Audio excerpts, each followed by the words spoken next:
अस्सलामु अलैकुम वरहमतुल्लाहि वबरकातुहू अऊज़ु बिल्लाहि मिनश शैतानिर रजीम बिस्मिल्लाहिर्रहमानिर्रहीम।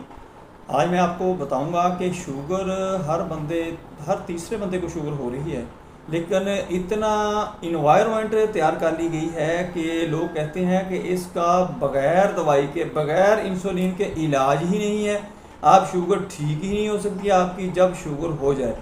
ये तो कब्र तक आपको दवाई खानी पड़ेगी, कब्र तक आपको इंसुलिन इस्तेमाल करनी पड़ेगी। दोस्तों, इंसुलिन और जो दवाई है, मेडिसिन है शुगर की, इतना नुकसान देती है, खुसूसन इंसुलिन जो होती है इतना नुकसान देती है कि आप सोच भी नहीं सकते। कुछ मरीज़ होते हैं, ये 2% मरीज़ कह सकते हैं, 1% कह सकते हैं, कि जिनको ज़रूरत पड़ती है कि उनके जिस्म के अंदर इंसुलिन पैदा ही नहीं होती, इसलिए उनको देना पड़ती है। दोस्तों, पूरी वीडियो देखिए, आपको बहुत ज़्यादा फ़ायदा होने वाला है इस वीडियो से। मैं हूं डॉक्टर हफसत रंजन, आप देख रहे हैं यूट्यूब चैनल। मेरा आज का जो मौजू है वो है हाउ टू कंट्रोल डायबिटिक